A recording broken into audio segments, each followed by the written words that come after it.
Tudo bom com você? Eu, nesse momento, gostaria de dizer para você que eu estou muito feliz de saber que você está aí nos assistindo, no seu quarto, talvez, na sua cama, no sofá da sua sala, na cadeira. Ou seja, você está aí nos assistindo. Talvez até você tenha saído para a varanda, mas com certeza você está nos assistindo. E você também que está aí, aqui dentro da igreja, muito obrigado pela sua presença. É muito bom ter você aqui conosco também. Essa Semana Santa está sendo uma bênção. Hoje nós vamos falar do tema chamados à liberdade. Dizem que liberdade é algo que todos precisam. Muitos desejam, poucos usufruem, mas apenas alguns entendem. Será que isso é verdade? Se você pegar um passarinho criado numa gaiola e soltá-lo, achando que está dando liberdade a ele, você o estará levando à morte. Por quê? Porque ser livre implica em saber administrar a liberdade. Para um passarinho preso, mais importante do que ser solto é saber ser livre, é saber voar. Bem, o texto base para a mensagem de hoje encontra-se lá no livro de Gálatas. Pega a sua Bíblia aí. E eu quero meditar com vocês lá no livro de Gálatas, no capítulo 5. A minha Bíblia já está aberta. No capítulo 5, versículos 13 ao 26. Nós não vamos ler todo ele agora de uma vez. Nós vamos dividi-lo em 3 sessões, ok? A primeira sessão está em Gálatas, nós vamos ler Gálatas capítulo 5, versículo 13 a 16. E aí a gente pergunta, o que é liberdade? Essa é a primeira sessão. E como nós vimos, vamos ver então Gálatas, repetindo, Gálatas 5, 13 a 16. Porque vós, irmãos, fostes chamados à liberdade, porém, não useis da liberdade para dar ocasião à carne. Mas sede antes servos uns dos outros pelo amor.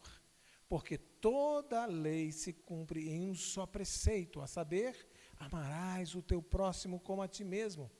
Se vocês, porém, estão se mordendo e devorando uns aos outros, vede que não sejam mutuamente destruídos. Ok? E o verso 16 diz, digo, porém, andai no Espírito e jamais satisfareis a concupiscência ou os desejos da carne. Você percebeu? Para entender o que é a liberdade, é importante saber a origem dela. Paulo tinha uma comunhão com Deus diferenciada dos outros crentes, e isso dava a ele uma noção diferente do que era a liberdade. Ele podia então sentir isto porque ele se sentia livre para falar, para conversar com Deus, pela sua comunhão com Ele. Uma parte dos crentes judeus estava preocupada com os ritos e cerimônias e usavam isso para oprimir uma outra parte dos crentes gentios. Ou seja, a questão da circuncisão, por exemplo, os crentes judeus queriam, exigiam até que os crentes gentios simplesmente passassem pelo rito da circuncisão. Bem, eles estavam oprimidos. E quanto aos gentios, aqueles crentes gentios que entravam para a igreja, o que acontecia com eles? Eles tinham medo dessa opressão. Então, e esse medo fazia com que os gentios acabassem se submetendo. Paulo, então, começa essa sessão dizendo assim, vocês foram chamados à liberdade. A questão aqui era entender que quem os chamou à liberdade era o próprio Cristo, para que produzissem o quê? O fruto do Espírito, e não ficassem presos aos rituais judaicos. Havia problemas também, problemas conhecidos de relacionamento entre aqueles crentes. Eram eles mostravam preocupações com os ritos e cerimônias, enquanto eram descuidados com o amor e o bom trato uns aos outros. Isso era incompatível com a genuína liberdade cristã. Tal liberdade não podia ser entendida como uma licença para pensar, falar e agir da maneira que eles quisessem, de maneira alguma. Paulo, então, esclarece que a liberdade cristã é definida como um novo modo de ser e de viver do crente, mediante a obra redentiva de Jesus Cristo. Isso significa, então, como Paulo mesmo declarou no capítulo 6, versículo 15 de Gálatas, ser uma nova criatura em Jesus Cristo. Perceberam? A segunda sessão, eu quero abrir com vocês aqui com o tema como viver então essa liberdade. A primeira sessão nós vimos o quê? Vimos o que é a liberdade, certo? Agora, como nós podemos vivê-la? E nós vamos então, mais uma vez, pegar a palavra de Deus e abrir aqui em Gálatas, no capítulo 5, de novo, e vamos dar continuidade ao texto, agora do versículo 17 ao 23. Porque a carne milita contra o espírito, e o espírito contra a carne, porque são opostos entre si, para que não façais o que porventura seja do vosso querer. Mas, se sois guiados pelo espírito, não estão sob a lei. Ora, as obras da carne são conhecidas e são prostituição, impureza, lascívia, idolatria, feitiçaria, inimizades, porfias, ciúmes, iras, discórdias, dissensões, facções, invejas, bebedices, glutonaria e coisas semelhantes a estas, a respeito das quais eu vos declaro, como já outrora vos preveni, que não herdarão o reino de Deus os que tais coisas praticam. Mas o fruto do Espírito é amor, alegria, paz, longanimidade, benignidade, bondade, fidelidade, mansidão, domínio próprio, e contra essas coisas não há lei, ou seja, não tem como ser condenado. Vejamos, olha só, a partir do texto que nós lemos, nós então podemos analisar 3 pontos. Vamos um por um. Primeiro ponto, tá? Nos ajuda a compreender melhor essa questão. Nós estaremos sempre vivendo um grande conflito entre o bem e o mal, entre o espírito e a carne.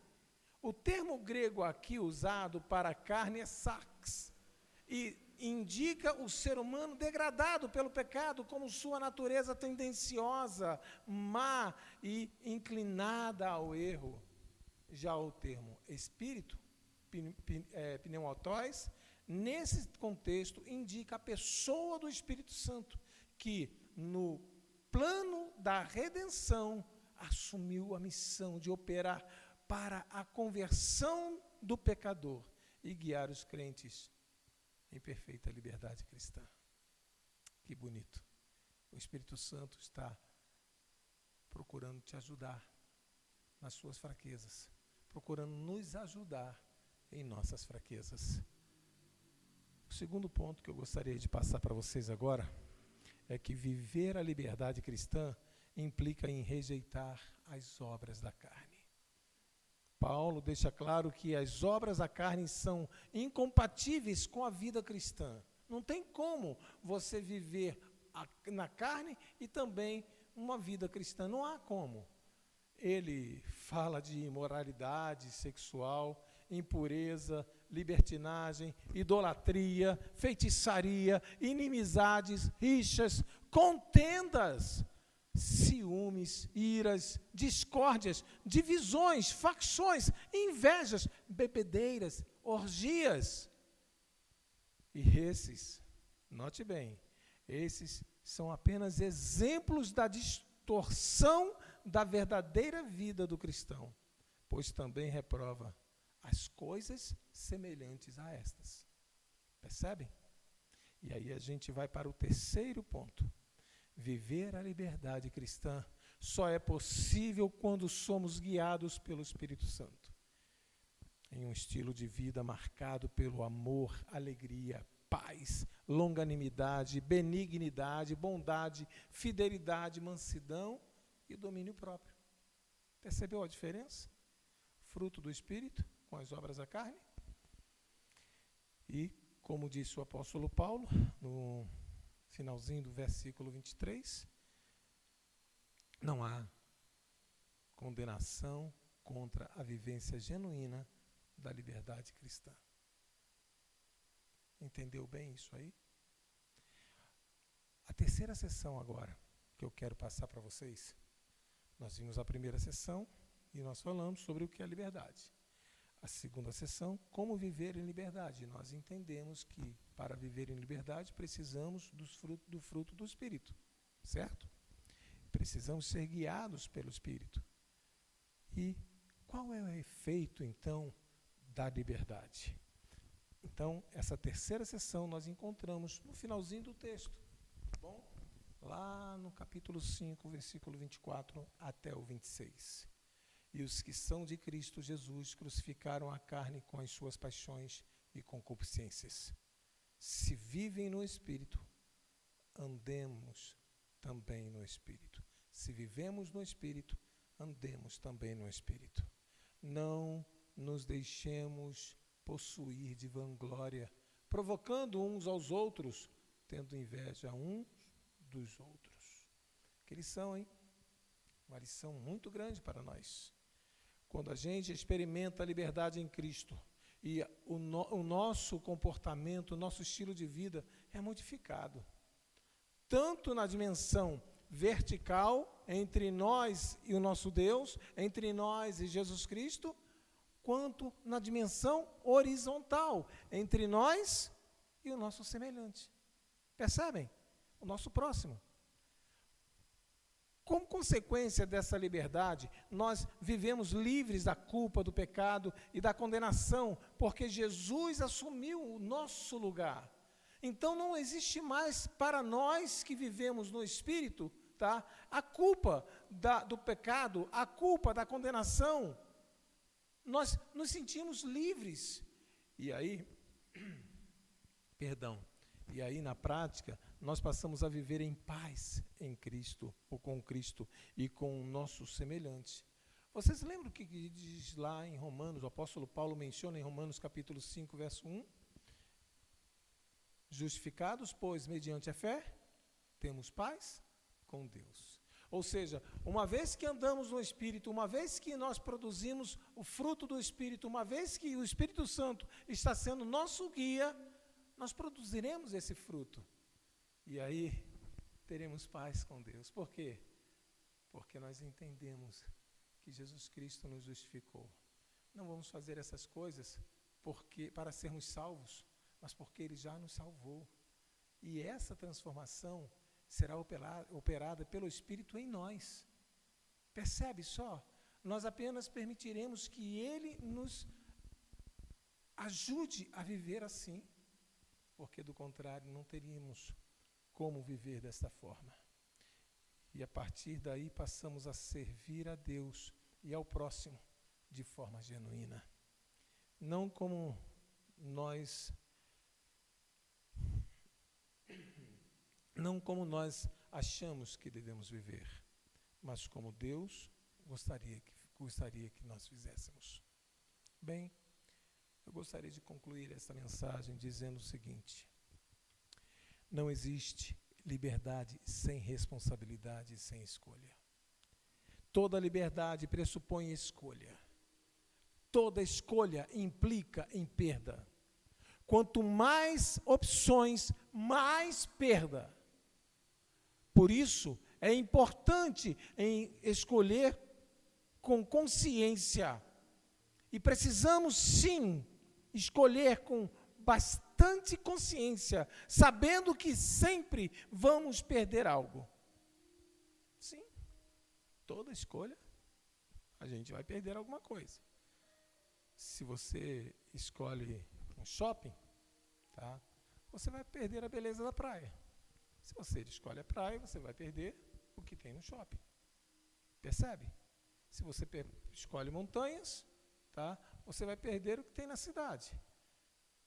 Mas se você escolhe a cidade, você vai perder o encanto das montanhas.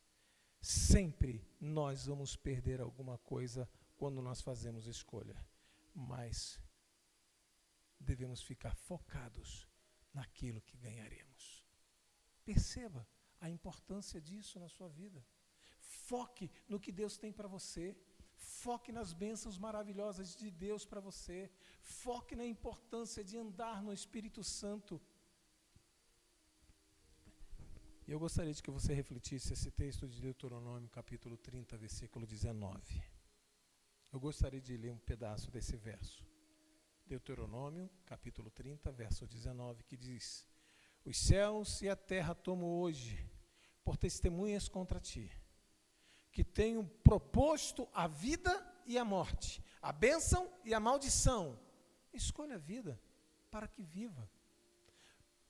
Perceba, Deus está te dando uma escolha. Ele não te força. Ele não força a mim, Ele não força você. Ele está sempre nos dando uma oportunidade para escolher. Escolha a vida. E aí, você vai perceber que vai valer a pena. Pense bem nisso. Vamos orar? Nosso bom Deus e Pai, te agradecemos porque até aqui tens cuidado de nós. Te agradecemos, Senhor, porque a Tua palavra nos falou e agora começamos a compreender que precisamos fazer escolhas.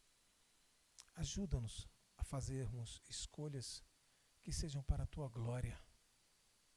Ajuda-nos a fazermos escolhas que venham beneficiar os nossos semelhantes, a nossa família, o nosso lar e a nós mesmos. Queremos te pedir, Senhor, perdão pelos nossos pecados e nos ajude.